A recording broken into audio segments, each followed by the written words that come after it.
Courte introduction avant de te balancer le replay du live Twitch concernant la revue d'illustration.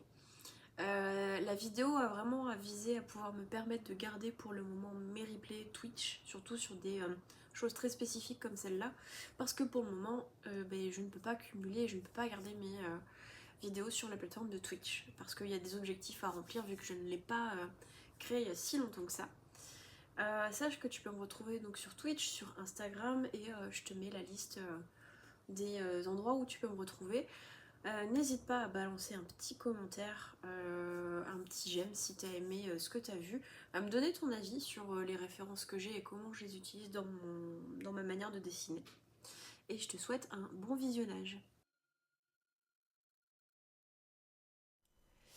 Et bonjour Twitch. J'espère que ça va bien pour ce mercredi qui est pas très ensoleillé malheureusement, où ça caille un peu. On s'était habitué à un peu de chaleur, un peu de soleil, et là c'est un peu revenu. J'ai raté mon intro. C'est le nord. Il fait bien froid sa race depuis quelques jours en tout cas dans notre coin quoi. Donc j'espère que tout le monde va bien. Pour la team qui regardera en replay, j'espère que ça va aussi. Du coup, petit résumé du live d'aujourd'hui. On fait la revue de l'illustration du Scorpion que j'avais faite pour le calendrier 2025. Donc on va aller chercher un petit peu tous les symboles cachés. On va aller décoder l'illustration et du coup toute la symbolique un petit peu astro que j'avais récupérée. Et puis quel lien j'ai fait avec la pop culture. Alors, sans plus attendre, tada, l'illustration du scorpion. La voici, la voilà. Ça serait sympa, avant toute chose, d'avoir un retour sur vous, ce que vous en pensez de l'illustration, ce qu'elle vous inspire, ce à quoi elle vous fait penser, s'il y a des mots-clés qui viennent. Et justement, après qu'on aille confronter ça à ce que moi j'ai mis dedans. Comme ça, on se fait un petit labyrinthe, une petite énigme, et puis on voit si à la fin, vous, ce que vous avez chopé dans l'illustration, finalement, ça découle bien, de mon intention, quoi. Alors, tu dis quoi, astronaute Luc Biget, le sang, ah, c'est bon d'aller voir après et d'être dans le juste, ouais. De ouf, magnifique cette illustration. C'est vrai que j'avoue, elle est cool et je me suis vraiment laissé porter parce que c'est la seule du calendrier où j'ai laissé les traits de construction. Et j'expliquerai après pourquoi. Mais c'est la seule que j'ai laissée entre guillemets avec les lignes. Alors que toutes les autres du calendrier, elles sont dans mon style plus habituel quoi. Alors Shinjiro, on voit bien le signe d'eau déjà, fin de mes connaissances astro. Ok. On voit bien le signe d'eau, du coup tu disais par rapport au fait que ce soit de couleur bleue, je suppose. Alors, moi déjà ce que je peux dire de cette illustration, on va commencer par peut-être les références les plus... On va le faire comme un peu un iceberg, si ça vous va. On va commencer par mes références qui sont les plus obvious, et on va descendre vers le infiniment petit, ou entre guillemets le quelque chose qui est un peu plus difficile à appréhender, ou alors il faut vraiment se creuser la tête ou se poser devant l'illustration peut-être pour le trouver. Peut-être que mes références vous feront pas du tout sens. Peut-être que vous l'auriez vu ailleurs ou autrement. Enfin voilà quoi, l'idée c'est ça. Alors, astronaute, eau bouillonnante, fournaise intérieure, profondeur versus surface. Reconnexion, recadrage, les deux carrés losanges vers l'émergence du mouvement, vers l'arrêt, se poser et repenser, main sur la tête. Waouh! C'est très deep. C'est très deep.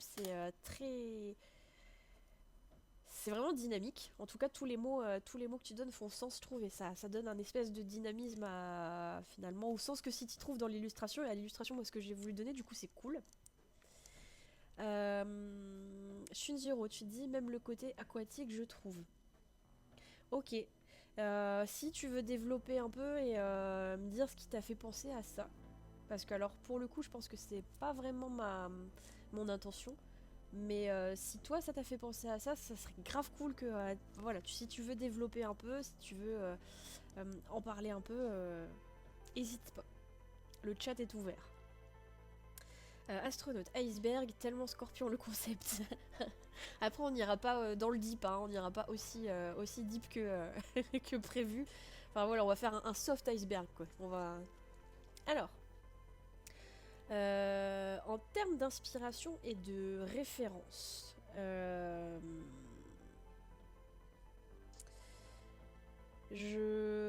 qui m'a beaucoup inspiré sur cette illustration, un glaçon, ouais, c'est ça, c'est un tiny iceberg.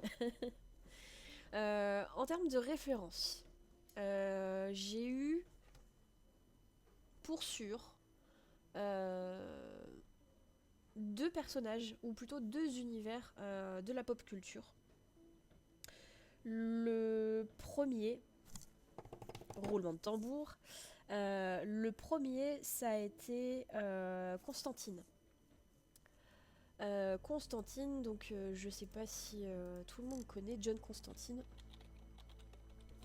qui est à la base, je crois que c'est un Marvel, ou je sais plus si c'est un Marvel ou un DC, mais je crois que c'est un Marvel, si je dis pas de bêtises, où John Constantine, c'est un exorciste.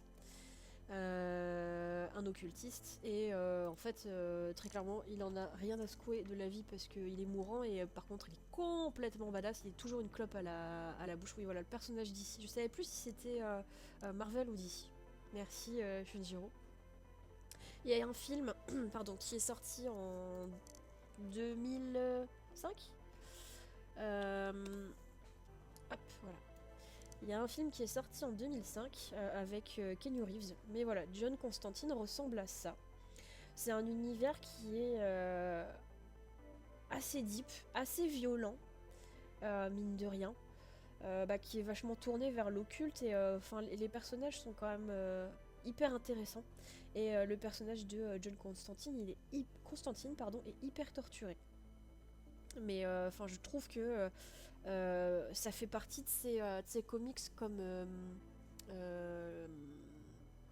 Spawn aussi, qui sont des anti-héros et auprès desquels on s'attache en fait, on est obligé de s'attacher. Enfin, cette illustration elle est beaucoup trop cool.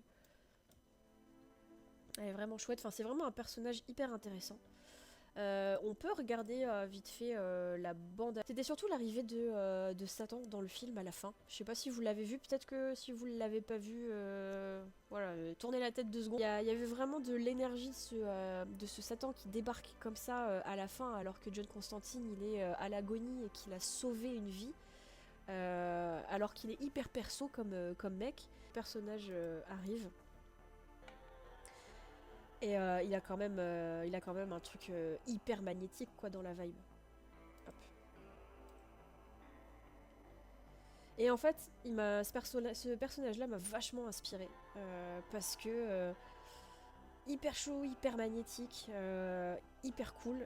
John Constantine dans toute sa splendeur et qu'en fait, enfin voilà, je sais pas trop comment expliquer, mais il y a cette espèce de vibe où dans le regard et dans les échanges, il y a vraiment quelque chose de vraiment très chouette.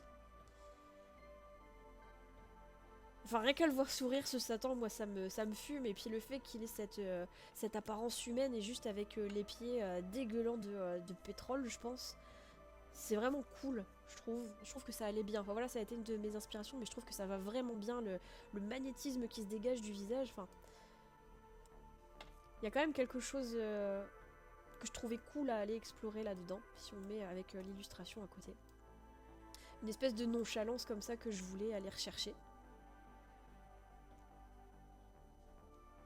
Et voilà, enfin moi cette scène je la trouve incroyable quand on voit. Je vous spoil pas le film si vous l'avez pas vu, mais en gros, John Constantine avait conclu un pacte avec Satan. Sauf qu'à la fin en fait, il a entourloupé Satan. Et du coup au moment de venir le chercher, en fait il peut plus récupérer son dû quoi. Et il y avait quand même quelque chose d'incroyable parce que du coup là en fait Satan réalise que il s'est fait spoiler son contrat. Et voilà, ça a ouvert les portes du paradis à John Constantine. Et tu vois, enfin voilà, il dit celui-là il m'appartient. Cette scène elle est incroyable. Et en fait, il va lui dire non, non, non, non, t'as beau avoir fait ce que t'as fait, tu vas vivre. Et en fait, il le guérit de son cancer. Normalement, il devait mourir parce qu'il est tout le temps en train de finquer et il devait mourir de son cancer du poumon. Et en fait, pour le punir, il le laisse vivre en lui retirant son cancer et en disant t'inquiète, c'est pas fini, tu vas finir par souffrir. Qui est à la base.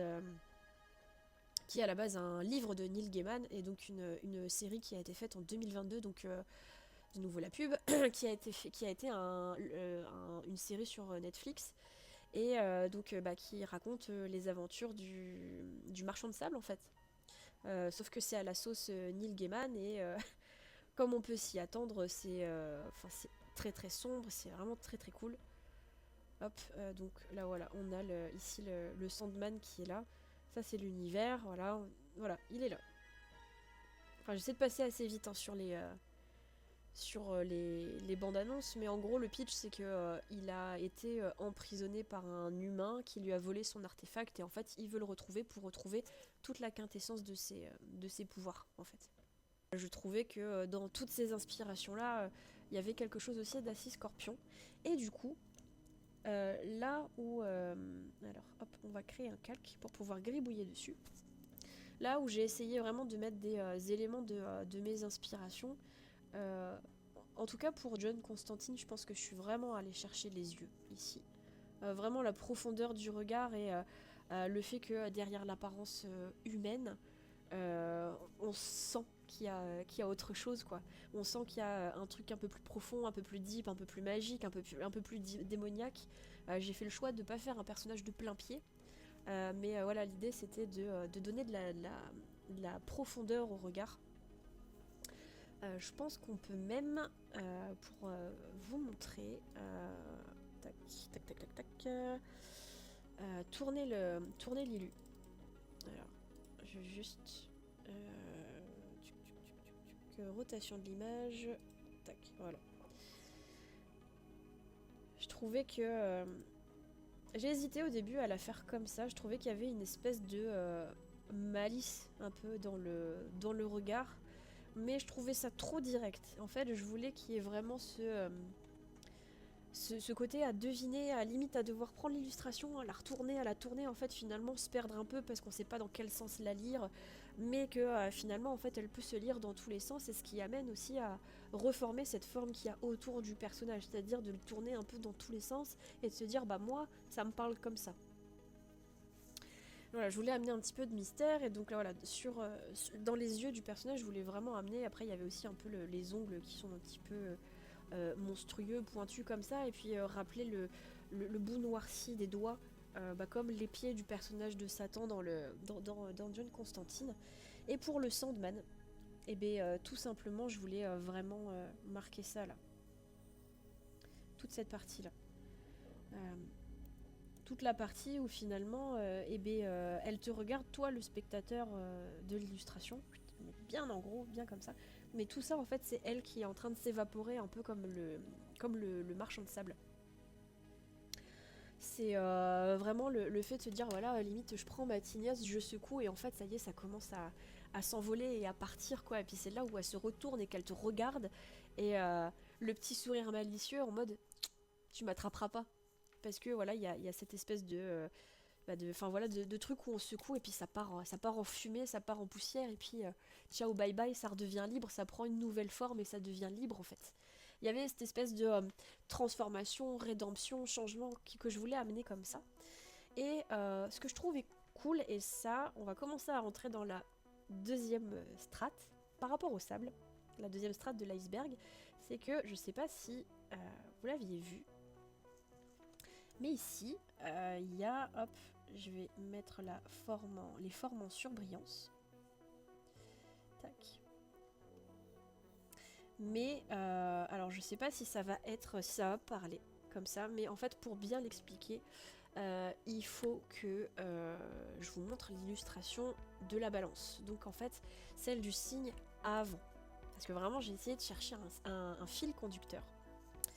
Donc la balance, hop, je l'ouvre et voilà. Et en fait, la balance, donc, on voit cet homme qui est ici, en fait, et qui fait le lien entre le ciel, parce qu'il va chercher... hop, on va faire... Tac. Un petit calque pour pouvoir écrire. En fait, le signe de la balance, c'est ça.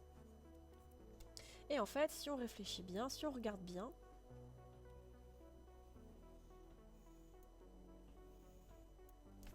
il est là. Et du coup, en fait, il fait le lien, l'équilibre entre aller prendre les étoiles les étoiles filantes qui sont en train de tomber du ciel. Et en fait, je sais pas si vous avez fait le lien, mais ici, là,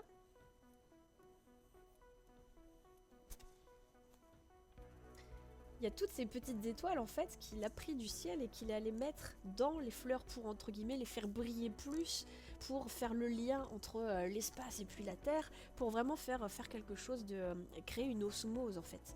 Ça c'est ce que j'aimais bien et ce que je trouvais intéressant d'aller chercher dans le signe de la balance. Et en plus il a cette fleur là dans les mains parce qu'en fait c'est la prochaine à recevoir cette espèce de lien, cette espèce d'étoile qui va la faire briller de mille feux. Et on voit beaucoup ces trois là qui sont ici.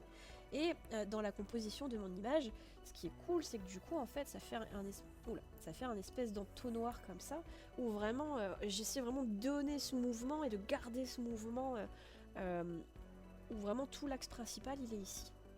Mais du coup, ça, c'est les fleurs de la balance. Donc quand on regarde, elles ont un peu ces petits yeux comme ça, avec ce petit nez un peu pointu, et des pétales assez longs et assez ronds. Et en fait, hop, donc ça, je peux le faire. Non, je vais le laisser ouvert. Et en fait, ici, eh ben, ce sont les mêmes fleurs. Sauf que je me suis inspirée des fleurs traditionnelles japonaises, des chrysanthèmes qu'on tatoue dans le traditionnel japonais. Je vais vous montrer. Hop. Chrysanthème tatouage japonais. Voilà, hop. Voilà. Généralement, quand on va aller chercher un artiste qui fait du trad jap, on va tomber sur des chrysanthèmes comme ça, et surtout des chrysanthèmes qui ont cette espèce de pointe que je trouvais hyper intéressante de réutiliser parce que c'est le signe du scorpion. Parce que le scorpion il pique et que du coup sur le bout des pétales il y avait ce côté-là un peu piquant. Alors ça c'est pas des chrysanthèmes, c'est des œillets. Mais voilà, les chrysanthèmes c'est vraiment comme ça, il y a ces espèces de pics au bout des pétales. Et je trouvais ça vachement sympa à utiliser et surtout à transposer entre l'illustration de la balance où les pétales sont bien formés, bien ronds, bien lisses, etc. Et ici on retrouve le même visage avec les petits yeux, hop, ici, le petit nez ici, hop, et ici on a donc les pétales, et les pétales par contre qui se terminent en pointe, qui rappellent le scorpion, et du coup il y a la métamorphose, il y a le changement, et puis le côté un peu piquant, à la fois piquant parce que le petit clin d'œil en fait au tatouage qui est, du coup on pique quoi, et puis c'est surtout cette transformation pour aller vers autre chose, et du coup je trouvais intéressant finalement que dans le sable ou la poussière que le personnage dégage en commençant à se secouer comme ça et puis à dire bah tu vois tu peux pas m'attraper, mais en fait les fleurs sont là, c'est juste que par rapport à ici où elles étaient très tangibles, où elles ont pris la lumière parce que sur la balance on est sur l'effet du partage, et bien là en fait après avoir partagé on se transforme et on change de forme, et du coup les fleurs elles perdent petit à petit leurs pétales, leur forme, et finalement c'est ce qui fait aussi arriver à l'automne. Parce que le signe du scorpion qui est, donc si je ne me trompe pas, fin octobre et novembre, c'est là où vraiment on commence à voir les feuilles qui tombent. Donc voilà déjà pour cette étape-là. Alors je regarde un peu ce que vous avez noté. Si vous avez des réactions, surtout, faut pas hésiter. Hein. Alors, c'est un bon choix. Alors que astronaute est en susu. La précision de ouf, la mise en abîme, absolument énorme. Ouais, moi j'hésite pas. Bah, trop bien, trop bien. Mais voilà, pour la première strat. Mais du coup, ça c'était ma première inspiration. Après, moins dans le côté pop culture, du coup, je change de couleur. Mais quand j'ai regardé le livre de Luc Biget,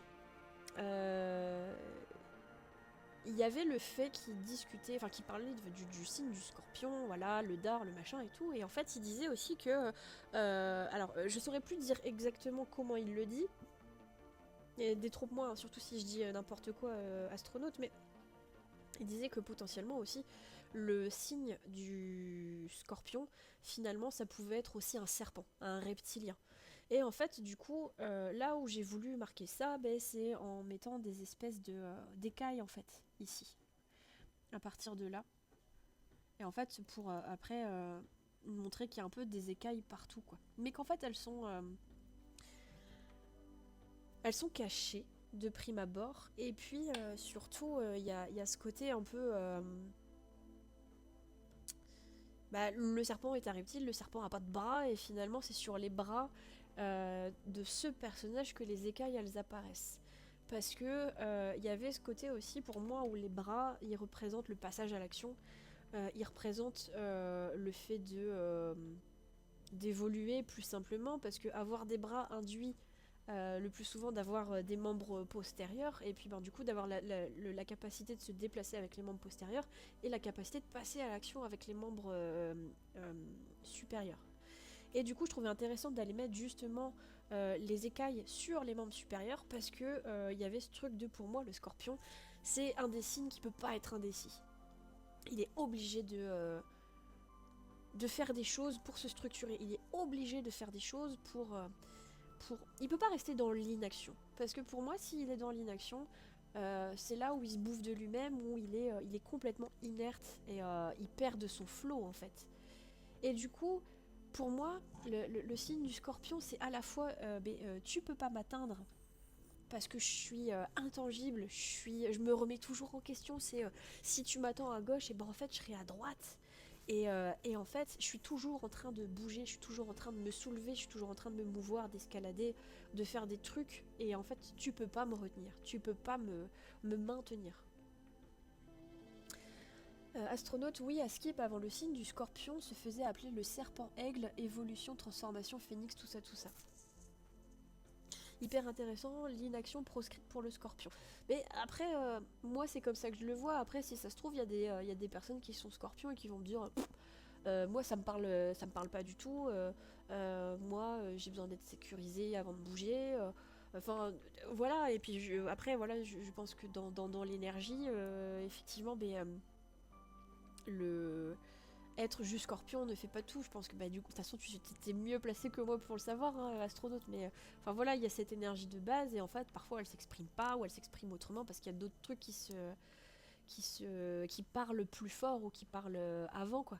Mais en tout cas, pour moi, si je venais chercher juste l'énergie pure du scorpion, ou même un scorpion, ascendant scorpion, avec plein de trucs en scorpion, pour moi, en fait, on se rapprocherait d'un égrégore comme ça, et puis d'une espèce de personnalité où c'est un peu la malice, c'est un peu un Loki, mais un Loki un Loki, ou peut-être un Hermès, parce que pour moi Hermès ce serait plus un Gémeaux, mais dans ces cas-là, un espèce d'Hermès qui aurait complètement embrassé sa fonction, par exemple, de psychopompe, c'est-à-dire de passage entre le monde des vivants et le monde des morts. Et il y aurait peut-être moins cette notion de messager, et plus de regarde-moi faire, et inspire-toi, même si tu pourras jamais faire aussi bien que moi. Alors, mais on parle pas de bouger, on parle d'orienter ce bouillon intérieur, on peut être inactif et ça bouge à balle dedans. Et oui, il y a l'éducation, le culturel, les validations extérieures, le politiquement correct, et oui, on parle d'archétype. Tellement. Je sais pas ce qu'il en dit Shinjiro, puisqu'il est scorpion, est-ce qu'il y a des trucs qui lui parlent ou pas? Est-ce qu'il y a des trucs qui l'interpellent, des trucs avec lesquels il est pas d'accord? Et en attendant, on va passer à la strate suivante. Où là, on va revenir vers un peu de pop culture. Et une autre inspiration, mais alors celle-là, c'est quand même bien chiant parce que j'ai jamais su remettre la main dessus. C'était un peu chiant parce que du coup, je sais que je l'ai vu, je sais que ça m'a interpellée, je sais que je me suis dit purée, ça va être une bonne référence pour mon illustration du scorpion, et j'ai jamais su remettre la main dessus. Euh, hum,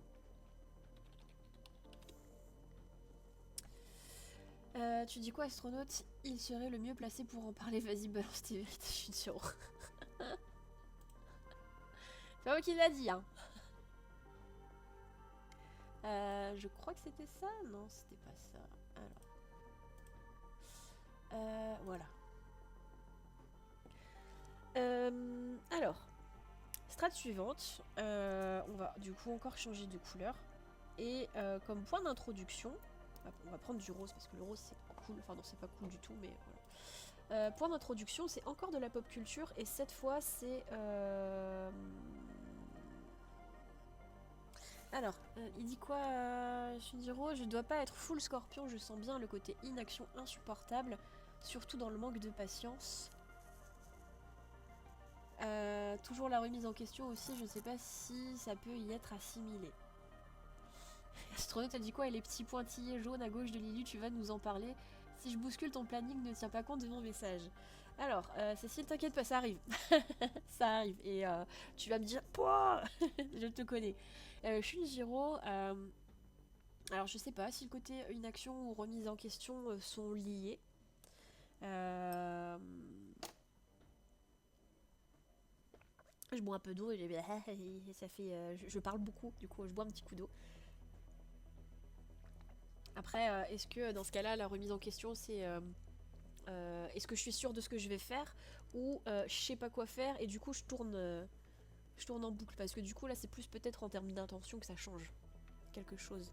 Mais du coup si tu te retrouves déjà dans le côté un peu l'inaction c'est pas possible. Après moi je te connais et du coup je sais qu'il y a pas mal de choses où ça peut coller potentiellement à ton caractère ou à ta manière de faire. Mais enfin après voilà, t'es toujours le mieux placé pour savoir si tu te sens concerné ou pas quoi. Donc du coup, troisième partie de l'iceberg, du coup, je répète, on en est arrivé, on retourne à de la pop culture et là où je suis allée chercher mon inspi, c'est sur Full Metal Alchemist. Donc, si vous connaissez pas, Full Metal Alchemist, c'est un manga qui est un shonen et en fait qui alors je crois que le gars c'est je sais plus comment il s'appelle, c'est Arawaka Arakawa, je sais plus, un truc comme ça, c'est un des deux, Arawaka Arakawa.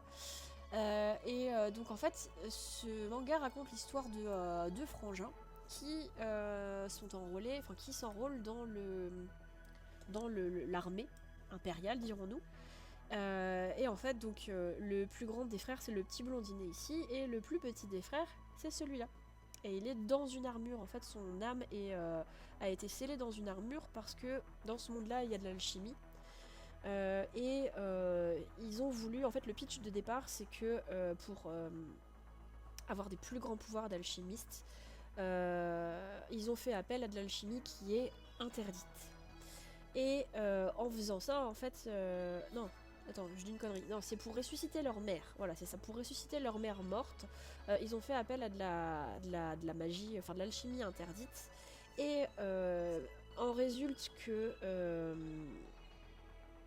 Alphonse perd complètement son corps. Et du coup, en fait, pour qu'il soit complètement perdu dans le néant, Edward, si je dis pas de bêtises, Edward va du coup le sceller dans une armure. Et lui, Edward, il va perdre son bras. Et en fait, ce que le manga nous explique au fur et à mesure, je vais pas rentrer dans les détails, mais ce que le manga nous explique en fait, c'est que dans l'alchimie, il y a toujours un échange équivalent. Il y a toujours de je te donne, je prends. Et du coup, pour ressusciter un corps, et ben, il a fallu qu'ils donnent de leur personne. Et en fait, le but de l'histoire, ça va être que Alphonse et Edward finissent par récupérer le corps de Alphonse, du coup. Et voilà, grosso modo, mais c'est surtout qu'en plus leur mère ne ressuscite pas vraiment parce qu'en fait ressuscite le corps, mais le corps il est vachement transformé, mais par contre la question de l'âme, en fait l'âme n'a pas réintégré le corps. Et du coup ça parle énormément de ce truc là et en fait c'est hyper philosophique quoi. Qu'est-ce que tu dis Shunjiro? Après c'est vrai que je supporte mal les temps morts ou l'inaction. Oui, Full Metal exceptionnel, de ouf que c'est un manga exceptionnel. C'est une femme l'autrice. Je crois que c'est... je crois que t'as raison, oui. T'as regardé du coup Hiromu Arakawa. Ah, j'étais pas loin. J'étais pas loin. Mais ouais, c'est un chouette manga. Alors, l'animé a été fait 2 fois, donc ça a été Full Metal Alchemist et Full Metal Alchemist Brotherhood. Et Brotherhood est beaucoup mieux que le premier. Et donc voilà, sur l'illustration du scorpion, je voulais parler de l'alchimie. Pour moi, alors encore une fois, c'est dans mes analogies à moi. Euh, pour moi, en fait, je trouvais intéressant d'aller voir tous les symboles alchimiques.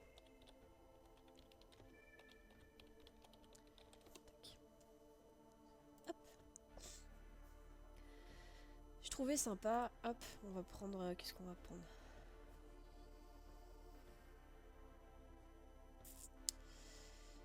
Bon, on va prendre celui-là en fait, c'est bien. Hein. Ou celui-là peut-être. Je sais pas si vous voyez bien, mais en gros, hop, si je prends celle-là, peut-être. Ouais, celle-là, elle est un petit peu plus grande. Hop, vous voyez pas très bien. Ah, scrogneux. Voilà. En fait, ce que je trouvais intéressant, c'est que quand on regarde un peu les symboles alchimiques qui existent, alors il y a du triangle inversé, du cercle, de la croix, des traits, des cercles, des demi-cercles, des étoiles, des lunes, des machins, mais il n'y a pas de carré.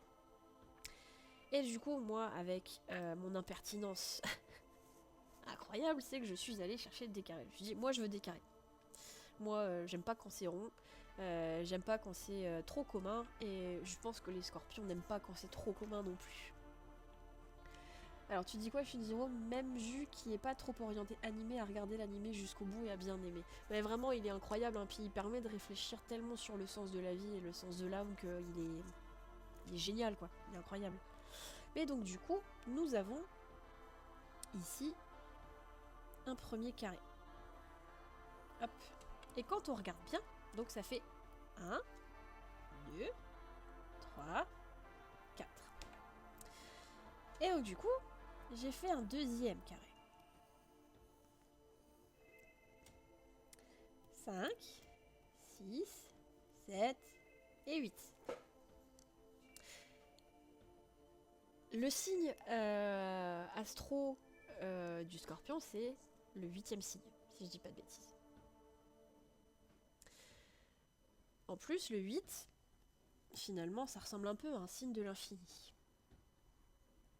Et il y avait un peu ce côté je reviens, je repars, je reviens, je repars. Je le refais encore, hein, mais cette espèce de cycle je reviens, je repars, je viens, je repars, je me transforme. Et en fait, je pense que l'illustration, c'était juste ce moment-là où on arrive ici, à ce croisement. Je pense que l'illustration représente pile poil ce moment où on vient comme ça, on en est là et on a cette forme qui est là et en fait on va vers un autre état, cet état-là qui change. Après un contact. T'as vu, je fais des mathématiques en même temps. Voilà, je commence à gribouiller un peu partout, on va plus rien voir, mais donc voilà, l'idée c'était ça, c'était vraiment de fixer l'état qui est ici. Et un peu dans ces cas-là, comme dans Full Metal Alchemist, ce moment où en fait ils font leur cercle alchimique, parce qu'en fait ils ne peuvent faire de l'alchimie ou de la magie alchimique que s'ils ont signé le sol. Hop, magie alchimique Full Metal. En fait, le principe de l'alchimie dans Full Metal, hop, tac, ça on s'en fout. L'ancienne science ou art mystique métaphysique de manipuler et modifier la matière à l'aide de l'énergie naturelle. Cet acte est connu comme transmutation et sa séquence est généralement décrite comme la compréhension, comprendre la structure inhérente et les propriétés de la composition anatomique ou moléculaire d'un matériau. Décomposition, pour briser la structure physique de la matière identifiée dans un état plus malléable, de manière à être facilement remaniée dans une nouvelle forme, et restructuration. Nécessite une pleine compréhension de la chimie et ancienne théorie alchimique, mais aussi une sorte de talent naturel vers la reconnaissance et la manipulation des objets physiques avec l'énergie. Donc il y a de nombreuses voies. Voilà, c'est cercle de transmutation. Bien qu'aucun instrument ne soit nécessaire pour produire l'énergie nécessaire à la transmutation, le seul fait de comprendre la séquence de transmutation et les limitations de l'échange ne suffit pas. Le fait de gagner quelque chose quand une autre chose de valeur égale doit être perdue en retour est un concept cyclique. Le cercle lui-même est à la base de l'alchimie. Donc avant de commencer une transmutation alchimique, un symbole appelé un cercle de transmutation est nécessaire. Le cercle de transmutation peut être soit tracé sur l'endroit où une transmutation a été nécessaire, à la craie, crayon, encre, etc., ou gravé ou inscrit à l'avance de façon permanente. Mais sans elle, la transmutation est généralement impossible. Et ce qui fait que, par exemple, Edward est un personnage spécial, c'est qu'il arrive à utiliser l'alchimie sans tracer de... bah voilà, c'est exactement ce que tu dis.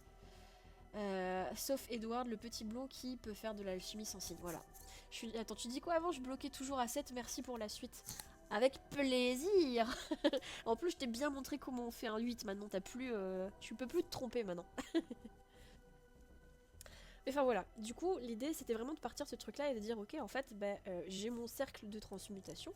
Et en plus, ce qui est cool, c'est que quand on regarde bien, elle passe à travers. Là, les bras, en fait, quand on regarde, hop, mon cercle là, il est complet, ici, tac. Mais en fait, elle est déjà en train de passer à travers, elle est déjà en train de se transformer et de passer d'un état à un autre. Elle est vraiment en train de passer, voilà, à travers.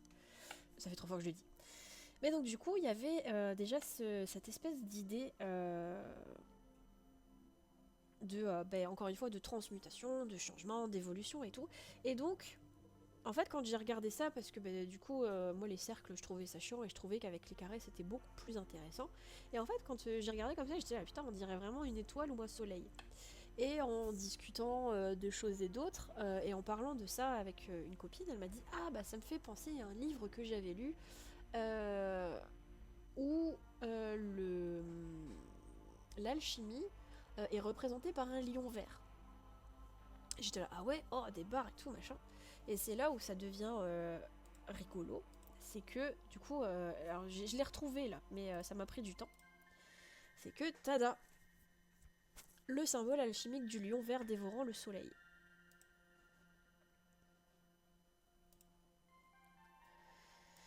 Donc le symbole alchimique du lion vert dévorant le soleil, Mercure consommant de l'or, transformation spirituelle, la. Je pensais qu'il allait y avoir un peu plus de spécifications. Hop. Est-ce que... En fait, il y a eu plein de gravures qui ont été faites avec ça. 1, 2, 3, 4, 5, 6, 7, 8.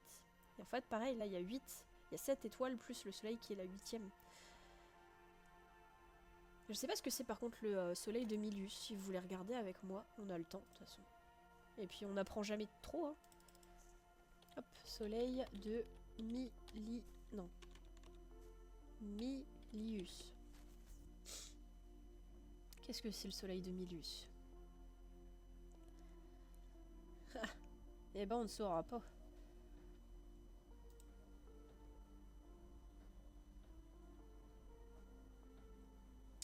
Ça c'est compliqué hein, quand les gens ils citent pas leurs sources.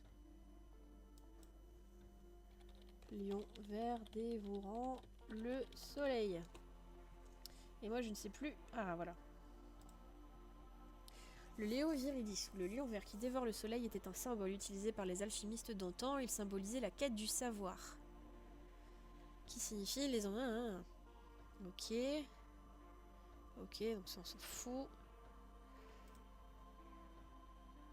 Alors, un lion vert dévorant le soleil est une image alchimique courante présente dans les textes tels que le rosaire des philosophes. Ce symbole est une métaphore de l'eau régale, le lion vert dévorant la matière, le lion d'or. Ils ont carrément personnifié le principe même de l'alchimie et de l'échange entre les matières, quoi. Mais donc, du coup, quand elle m'a parlé de ça et qu'elle m'a dit, voilà, ça ressemble trop à un soleil, et ben, je suis tombée là-dessus. C'est un peu deep, j'avoue. Mais ce que je trouvais intéressant, je crois que c'était là-dessus que j'étais tombée. Parce que du coup, j'étais tombée là-dessus et du coup, c'est ce qui m'avait donné en fait finalement toutes mes références Le corps doit être dissous dans l'air moyen le plus subtil. Le corps est également dissous par sa propre chaleur et humidité, là où l'âme, la nature moyenne, détient la principauté dans la couleur de la noirceur, tout dans le vert, cette noirceur de la nature des anciens philosophes appelée la tête de corbeau ou le soleil noir. Le soleil noir est utilisé pour éclairer la dissolution du corps, le noircissement de la matière ou la putréfaction. Et en fait, du coup, tout commence à se recouper parce que alors, je n'ai pas forcément mis le soleil noir en tant que tel, mais du coup, le fait qu'il soit en transparence ici aussi derrière. En fait, c'est ce que tu demandais tout à l'heure, Cécile, c'est qu'en fait, les pointillés, c'est tous les soleils comme celui à travers lequel elle passe, sauf qu'en fait, ils sont verts. J'ai fait tout ce petit clin d'œil comme ça dans le fond, en toile de fond, pour symboliser en fait que le changement il se fait partout, elle fait pas que passer à travers ce cercle-là alchimique, en fait toute l'alchimie elle est tout autour. Et le rappel au soleil noir du coup en fait c'était aussi le fait que en fait ces soleils là ne sont pas pleins, ils sont complètement diffus dans le fond de l'illustration et en fait je trouvais que ça faisait vachement appel au signe du scorpion dans le sens où ils sont hyper intuitifs et ils sont hyper inspirés et ils savent. Ils savent, ils sentent et en fait ils arrivent limite à décoder un peu cette espèce de toile de fond qui est tissée autour des gens et ils savent exactement où poser le doigt, où piquer pour enclencher la réflexion ou la transformation ou l'énervement ou l'émotion chez les gens. Et il y avait ce truc là. Alors attends. Qu'est-ce que tu dis, astronaute? Au Lion d'Or, à Skip, des auberges au Moyen-Âge s'appelaient au Lion d'Or en lien avec ça. Ah ouais, des bars. C'est fou, je savais pas. On frôle l'hermétisme, là je crois, j'ai des bouquins sur le sujet, c'est quelque chose de l'alchimie. Ce genre de recherche Google, j'adore. Ce serait ça la langue des oiseaux à la base. Ah, il m'appelait trop ces petits traits là, la déduction de Sherlock Holmes. Enfin voilà, on commence à arriver vraiment à la trame de fond de l'illustration et qui avait vraiment ce côté. Donc il y a le principe encore de transformation du corps parce que les doigts qui commencent à noircir, finalement c'est là où elles commencent aussi à perdre de la matière. Là les doigts en fait la prochaine étape c'est qu'ils vont partir un peu dans le flot de la poussière quoi. Et qu'il y a cette espèce de trame en toile de fond qui fait qu'en fait il n'y a pas que ce personnage là qui est en train de se transformer mais tout ce qu'il y a autour d'elle. Que toi elle te regarde en mode t'as vu, tu peux pas me saisir. Et en même temps elle t'a complètement décodé. Elle t'a complètement décodé, elle regarde avec malice parce qu'elle te dit à la fois t'as vu, moi je me transforme et toi, c'est pour quand? Toi tu fais quoi toi? Hein? Ce que je voulais représenter finalement c'était que là où la balance fait de l'équilibre, là où la balance crée du lien, là où la balance met en lumière au groupe ce qui a été fait par soi-même, le scorpion vient dire ok c'est bien, mais si c'est ce que t'as fait c'est de la merde, qu'est-ce que tu vas faire? Est-ce que tu vas continuer dans ton petit coin en pleurant à genoux parce que je t'aurais dit c'est de la merde, ou alors est-ce que tu vas transformer les choses pour en faire quelque chose de plus cool? Si tu veux, viens avec moi. Si tu veux, je pourrais t'aider. Elle dit quoi, astronaute? Percé à jour à coup de lucidité dans ta face, là où elle fait dans la dentelle, l'autre prend le marteau piqueur. J'adore.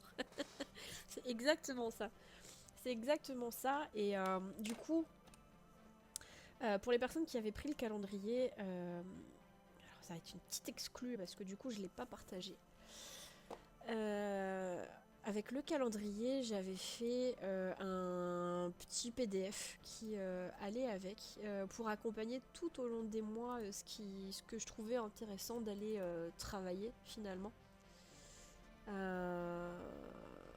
Ce que je trouvais intéressant d'aller travailler et peut-être des petits conseils en fonction de moi ce que j'avais mis dans les illustrations et du coup comment utiliser au mieux les illustrations si on les utilisait comme inspiration. Alors, où est-ce que je l'ai mis maintenant?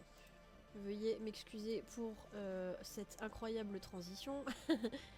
Tac tac tac, où est-ce que je l'ai mis? Fichier pour impression, calendrier. Calendrier page par page. Non, je sais où il est, c'est bon. Tac. Alors je l'ai fait sur Canva. Parce que autant l'intention était là, autant le temps est toujours trop court. Hop, je vais vous montrer. Est-ce que je l'ai encore au moins? Calendrier, calendrier, recueil du calendrier. Voilà. Hop, je vous cherche la page du mois de novembre. Hop, et voilà. Voilà, l'intention que j'avais posée et que les personnes pouvaient lire en découvrant du coup l'illustration du mois de novembre, c'était ça. Novembre, c'est un mois bien particulier, le mois de dépouillement. On dit que c'est le mois où le voile entre les mondes est le plus fin, le mois où on rend hommage aux morts. Deuxième mois de l'automne, là où la luminosité décline, là où les secrets se dévoilent, là où tu apprends si tes projets, tes intentions et tes résolutions tiennent le choc après avoir passé les rayons X sociétaux. Dans cette illustration, la femme agit tel le marchand de sable, le roi des rêves de Neil Gaiman. Elle est vaporeuse mais tellement magnétique. Intangible alors que tu aimerais la saisir pour la garder près de toi, mais as-tu seulement saisi à la lueur de ses yeux comme tu risques de changer à son contact. Entouré par le 8 alchimique, le double carré, le message est similaire à celui de l'échange équivalent des frères Elric. Donc Alphonse et Édouard. Pour créer quelque chose, il faut abandonner quelque chose. La poussière de ses cheveux est lumineuse, il ne faut pas avoir peur de perdre. Un rappel est fait aux fleurs de la balance, mais celle-ci ressemble au chrysanthème du tatouage traditionnel, avec une forme plus piquante, rappel au scorpion. Et donc à chaque fois en vert, je mettais une petite note personnelle, une petite note d'intention. J'ai eu longtemps beaucoup de personnes avec une bonne dose d'énergie scorpion, elles agissaient en miroir de moi, et j'ai beaucoup appris d'elles. Elles m'ont toujours apporté une phrase, un mot, un acte qui m'a poussé à changer, évoluer ou voir les choses sous un autre angle. C'est le super pouvoir des scorpions. Je sais que dès que je rencontre un scorpion, il y a du changement qui s'opérera via notre relation. Néanmoins, ce super pouvoir les rend aussi très fragiles à leur propre autodestruction, ils font face à leur propre abîme, insondables et tel le sable, ils peuvent s'y désagréger s'ils n'ont pas des fondations solides. Le scorpion est l'opposé du taureau. Voilà. À chaque fois, j'essayais entre guillemets de rendre l'illustration plus digeste parce que je savais qu'en ayant caché autant de choses, autant d'intentions, autant de secrets, et bien potentiellement j'ai eu deux retours, c'était ah elles sont cool tes illustrations, mais les personnes peinaient à rentrer dedans parce que finalement elle est assez simple cette illustration. Parce que comme je disais, c'est la seule du calendrier où j'ai laissé les lignes et volontairement parce que je voulais qu'elle soit pas parfaite et que ce soit ok qu'elle soit pas parfaite parce qu'elle est en train de se transformer pour arriver vers quelque chose d'autre. Et donc du coup, soit j'avais des personnes qui avaient du mal à rentrer dedans, soit j'avais des personnes qui me posaient énormément de questions sur les illustrations. J'aurai une anecdote d'ailleurs après par rapport au calendrier et par rapport à une des illustrations. Mais du coup, mais en fait, qui ne savait pas trop par quel bout le prendre, et du coup, le fait d'avoir fait, comme tu dis, astronaute, ce petit guide introspectif, ou entre guillemets, ouais, ce petit guide pour t'apprendre à bien utiliser le calendrier par rapport à moi, l'intention que j'avais mis dans les illustrations, pour pouvoir en fait s'en servir le mieux possible. Et d'ailleurs, du coup, la petite anecdote, c'est que quand j'ai fait les Geek Days au mois de décembre, donc j'avais mis toutes les illustrations dans un portfolio. Et en fait, à un moment donné, il y a un mec qui s'arrête sur celle-là, et puis il me dit ah celle-là elle me parle, c'est quoi et tout machin. Et du coup, je lui explique, bah voilà, c'est l'illustration du Sagittaire, donc j'en dis pas trop. Salut John Café, bienvenue sur le live. Ça fait plaisir que tu sois là. bienvenue. On est en train de terminer la review d'une de mes illustrations que j'ai faites en fin d'année. Et donc du coup, j'ai montré un petit peu tout ce que j'avais caché et tous les symboles que j'avais cachés. Et du coup, voilà, on était en train de finir de discuter de ça. Donc si tu veux te poser et finir avec nous, c'est avec grand plaisir. En tout cas, t'es le bienvenu. Donc voilà, j'espère que tu vas bien en tout cas. Merci à toi, c'est franchement superbe ce que je vois là. Ah bah trop bien. Merci. Et donc du coup, voilà, cette illustration, on va pas trop rentrer dans les détails parce que déjà j'ai parlé de la balance et j'en ai déjà un peu trop dit. Mais du coup, par rapport au Sagittaire, donc du coup, ce mec-là, il feuillette et il me dit ah celle-là, elle me parle et tout machin, c'est quoi? Donc je commence à lui expliquer et tout machin. Puis il me regarde avec un petit sourire et puis il me dit ah des barres, enfin il me dit pas des barres, mais il me dit ah je suis Sagittaire et tout machin. Et en fait, on s'est posé pendant au moins un quart d'heure où on a commencé à parler parce qu'en fait, ça se voyait pas sur sa tête, mais en gros le mec il était marocain. Et en fait, il m'a dit mais moi ça m'inspire trop, ça me raconte trop mon histoire. En fait, on a commencé à parler de la politique en fait entre le Maghreb et entre la France, et en fait on a discuté de plein de choses et il m'a dit en fait moi tout ce que t'as mis dedans et tout ce que tu me dis ça me parle vraiment parce que ça fait vachement écho finalement à l'histoire politico-commerciale, l'échange entre la France et le Maroc. Et il m'a dit franchement respect parce que c'est super cool. Et du coup, ça m'a vachement touchée parce que du coup, je me suis dit, ok, en fait, mes intentions, elles sont pas si déconnantes par rapport à ce que les gens en perçoivent, quoi.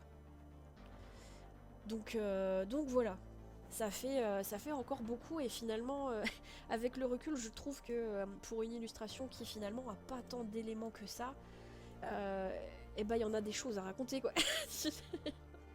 Tu dis quoi, astronaute? Énorme cette anecdote. Appropriation culturelle tellement reliée au Sagittaire, c'est un super retour avec ce mec. Ouais, et ça m'a fait vachement plaisir. Bon, après, le mec il m'a dit ah, mais la moi de côté, j'aimerais bien te la prendre. Il est jamais revenu, mais juste sur la qualité de l'échange, c'était vraiment très chouette. C'était vraiment très chouette et je suis contente que. En fait, finalement c'est pas déconnant ma manière de faire d'aller chercher de la pop culture. Donc là on a parlé de John Constantine, on a parlé du Marchand de Sable de Neil Gaiman, on a parlé du tatou japonais, on a parlé d'alchimie, on a parlé d'astro, enfin on a parlé de philosophie finalement. Et c'est cool que la pop culture en fait, si tu le prends de la bonne manière, enfin la bonne manière, il n'y a pas vraiment de bonne manière, mais si tu le prends d'une manière qui est intéressant, tu peux très très vite le relier à d'autres sujets et créer comme ça un espèce de bébé iceberg, un tiny iceberg pour aller voilà cacher des trucs et creuser de plus en plus profond et c'est cool parce que derrière inconsciemment les gens quand ils regardent Lilu ils sont là putain je sais que ça me parle, je vais arrêter de dire des gros mots, on va pas recommencer Audrey, fichtre, mais enfin voilà les gens du coup j'ai pisté qu'il y en a quand même pas mal où ça les touche, mais ils savent pas pourquoi ça les touche. Et je commence à comprendre, quand je fais ce genre d'illustration à cacher plein de trucs, je commence à comprendre pourquoi c'est pas tout le monde qui y va. Et pourquoi, par exemple, sur les dernières années, j'ai parfois eu du mal à vendre des illustrations. Parce que finalement, quand tu regardes l'illu, moi je me dis c'est simple, je me dis de toute façon voilà, moi je sais ce que j'ai mis dedans, mais ils ok quoi, c'est pas. Mais en fait, peut-être que vous allez savoir me le dire, mais peut-être que finalement quand on regarde l'illu, c'est pas que l'illu quoi. Il y a un truc un peu dérangeant, un peu questionnant, alors là c'est avec le scorpion, mais si on reprend l'illu de la balance, il y a peut-être quelque chose qui se joue derrière là, dans l'inconscient là comme ça, et puis soit qui met un trigger warning, soit qui te pousse à aller creuser le truc ou peut-être où là où est tout l'intérêt de faire des reviews de ce genre d'illustration parce que je viens tout décrypter avec vous en fait. Donc voilà, c'est pour ça que ça me paraît intéressant d'aller diguer, d'aller creuser et puis de montrer, de parler un petit peu de mes références et qu'en fait mes références elles sont pas si complexes parce que pour la plupart vous les avez en fait. Vous les avez, c'est juste que moi, à travers mon prisme, moi je les relie les unes entre les autres et d'une manière dont ça me parle. Et finalement, en fait, quand on commence à dénouer ou à remettre le truc, voilà, ça c'est ça, ça veut dire ça en fait c'est relié à ça, en fait peut-être que c'est peut-être plus facile à lire après quoi. Le live à la base était vraiment review. Et je suis vachement surprise parce qu'il est 16h42, du coup en fait ça fait quoi? Ça fait plus d'une heure? Ouais, ça fait 1h10 là qu'on a fait une review de Lilu. Je suis vachement étonnée parce que je crois que la dernière qu'on a faite il y a un mois et demi c'était sur le lion et ça avait duré 20 minutes. Et du coup là, mais trop bien. Trop bien, trop bien.